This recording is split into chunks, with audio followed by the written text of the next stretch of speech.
Good afternoon, classmates.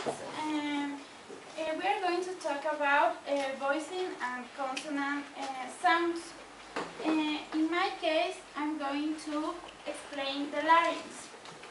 The larynx is one of the parts of speech that help us to make some sounds. And first, we have to know how it does work and the function it makes. The larynx is in the neck and it is main structure made of cartilage. Cartilage is like a bone, but is less hard. It is made of two cartilages, hollow and attached to the top of the trachea. Okay, in the front part of the larynx, we can feel the Adam's apple. It is like a little ball, especially if it has the man. Okay, the vocal folds and the vocal folds are two small flaps that are into the larynx. It is also called the vocal cords. Also in the larynx we can find the thyroid cartilage that is in the front part of the larynx and arytenoid cartilage that is in the back part. Also we can find in the larynx the glottis that is the rounded part here, and it is an open part in the larynx. The change of the larynx into different positions. We have some positions of the larynx when we vocalize. For example, the larynx can be a wide part, a narrow glottis, vibration, and vocal fold tightly closed. Wide part is like this in the graph. It is open when we pronounce a voiceless consonant like P, F, and S. The narrow glottis we can see in this graphic, and it is when we pronounce a fricative sound like the vibration. Our vocal folds vibrate when we touch our larynx and we feel the vibration. And the vocal fold tightly closed. This is produced when we speak a glottal explode or a glottal plosive like P.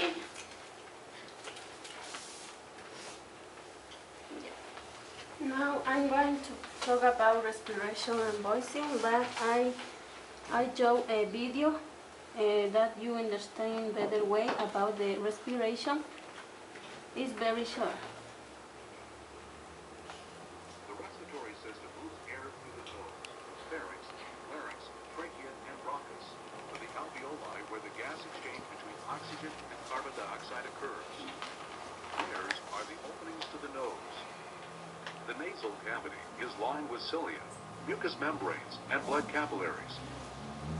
The air is filtered by cilia, moistened by mucous membranes, and warmed by the blood. Air moves into the pharynx or throat, the common passageway for food and air. Air continues on to the larynx. The epiglottis, a flap of tissue in front of the larynx, closes off the larynx when swallowing to prevent food from entering. The larynx or voice box contains the vocal folds. The trachea or windpipe connects the larynx to the bronchial tree. The cartilage rings of the trachea prevent the trachea from collapsing. Lungs are spongy tissue with alveoli and blood capillaries. Breathing occurs because of the expansion and contraction of the lungs. The bronchi carrying the air subdivide into smaller branches called bronchioles. At the end of each bronchiole are the alveolar sacs. The alveolar sacs are surrounded by blood capillaries and contain millions of single-layer alveoli cells where the gas exchange takes place. Oxygenated air goes from the nose to the pharynx, larynx, trachea, bronchus, and alveoli. By the process of diffusion, oxygen in the air moves from the alveoli to the capillaries. Carbon dioxide moves from the capillaries to the alveoli and is exhaled. This process is called respiration.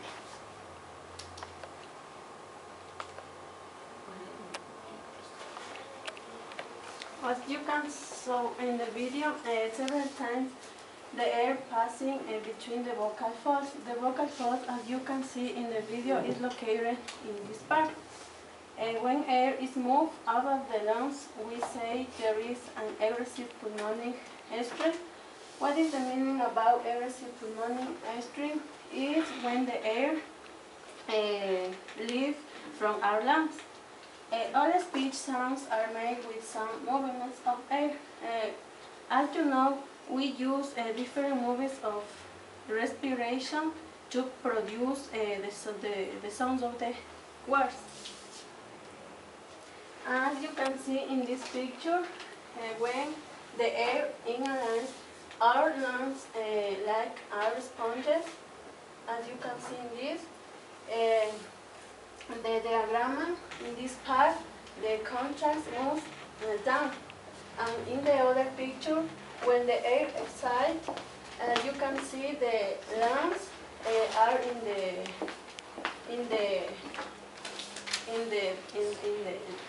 base part.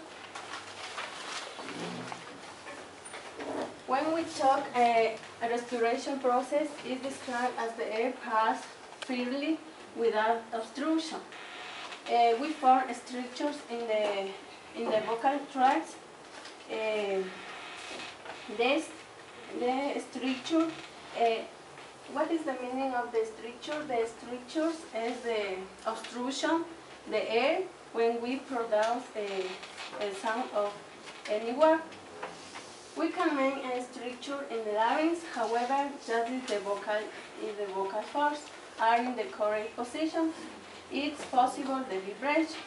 As you can see in this picture, when the vocal folds are open, we produce the voicey sounds, and when the vocal folds are together and it doesn't open, we can produce the voice sounds.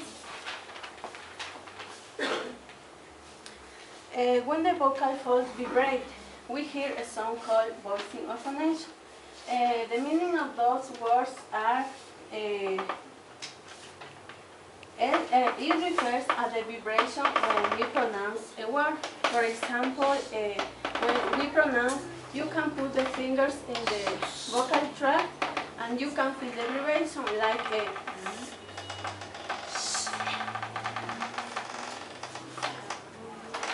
A different source of voice. We have in this first picture when we are singing, the voice change, or when we are shouting. For example, in this picture, we can see the teacher show his students. Also, we can speak quietly. It means when you have a conversation with your friends or your partner. Pressure on the air below the vocal folds. The glottal pressure, it means, as I said before, is when the air leaves from our lungs. Different variation in the vocal folds for different voices. We have a variation in intensity, shooting equal a high intensity. When we receive a surprise, or when you say at our students, for example, when we say please or pay attention. Also, we have a variation in frequency. When vocal folds vibrate rapidly, equal high frequency. It means when a person talks a lot, this person can't stop to speak. A variation in quality. different sounds of voice qualities. It means when a person talks from different ways to speak, and many times our voice change in another way. Continue my part.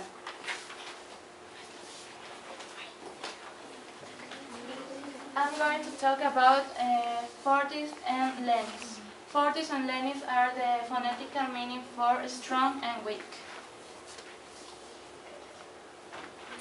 Some consonants such as B, D, or G are called voiced plosives, but it's not really accurate to call them voiced because when they are located in certain parts of, for example, in a sentence, they change the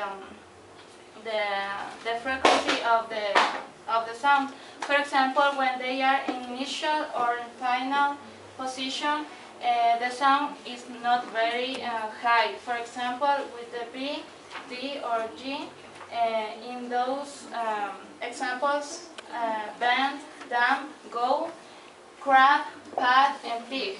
And it also depends on the letter or the sound that preceded those letters.